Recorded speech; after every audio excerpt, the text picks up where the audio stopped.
We ended the last episode on a high note after a tough outing, and now welcome to Misano for round 16 of my rookie Moto3 campaign. It's a track I usually have a real soft spot for, but this weekend, let's just say practice and qualifying were a complete disaster. Both me and the AI were going down like bowling pins. Crashes everywhere, so I'm lining up all the way back in P22. Not ideal, but hey, let's see what we can salvage from the chaos. As usual, I'm sluggish off the line compared to the others, so it's time to be brave into turn 1. I snake my way toward the inside, and somehow, miraculously, I find a gap to dive into. Boom! A bunch of places gained right off the bat. As we flick it through the change of direction into turn 2, I'm already up to 11th.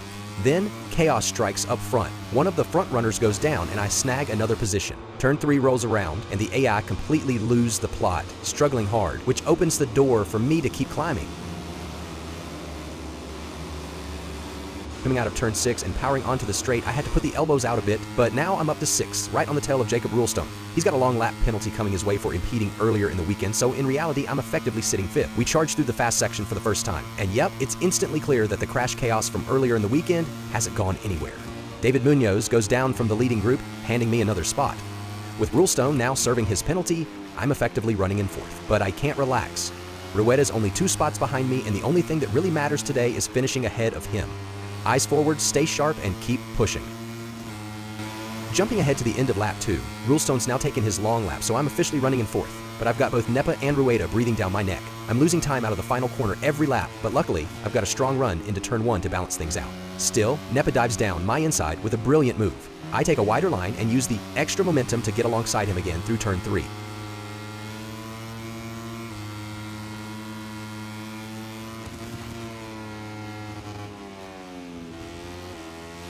To turns 4 and 5, I snatch 4th back, but I go just slightly wide through turn 6, and Nepa slips past again onto the straight. This is shaping up to be a cracking battle. It's elbows out once more, and under braking, I retake 4th. But something tells me this fight is far from over.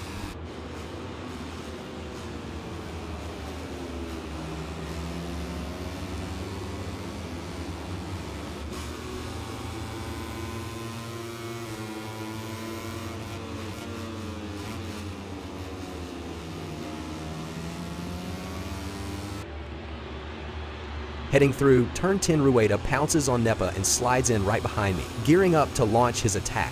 Now it's game time.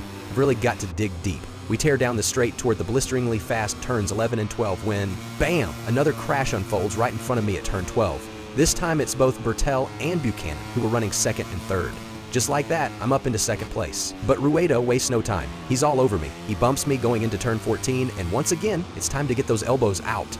I nudge him wide through turn 15, hoping Nepa can slip back in between us and give me a breather, but Rueda's having none of it. He holds his line tough as ever and edges ahead as we cross the line to start lap 4 of 6. This fight is far from settled.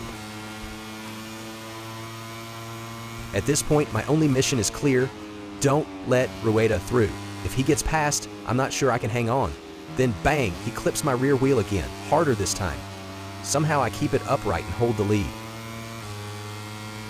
It's then hard and late on the brakes into turn 4, and I spot him just missing my rear tire again, but he's relentless. Cuts back underneath into turn 5 and slams into my rear wheel yet again. We're both somehow still upright as we barrel into turn 6, side by side.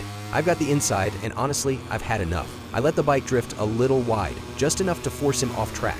Hopefully, that's another track limits warning for him. And maybe Nepa can sneak past on the straight. Unfortunately, it's not quite enough. Nepa can't make the move stick, and Rueda just keeps showing how strong he is on the brakes. Coming out of turn 8, he's still glued to my tail. I know what's coming, turn 10.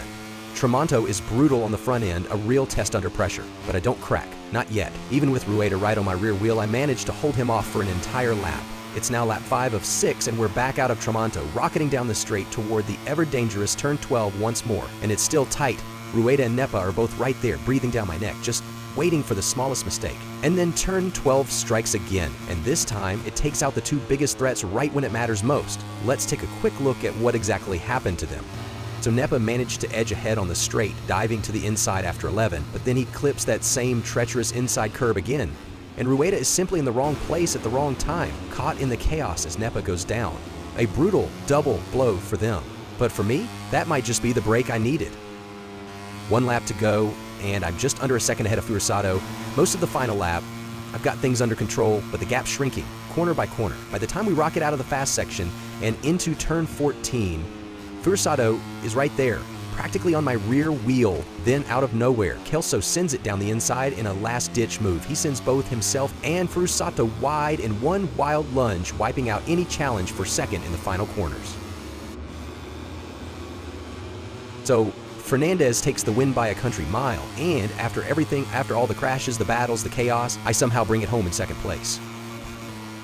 And just to give you an idea of how wild this race really was, Rueda, who crashed back on lap 5, still managed to finish 9th. A top 10 result with a crash in dry conditions? Yeah, pretty wild stuff. For this one, I'm trying out a shorter video format. Let me know in the comments if you're into it or if you prefer the longer episodes. Either way, after this race, I've jumped ahead of Almanza in the standings, now sitting 4th overall, which is kind of insane considering how many rough races I've had. A top 3 still feels just out of reach, but who knows? Next up, Motegi for round 17. Thanks for watching.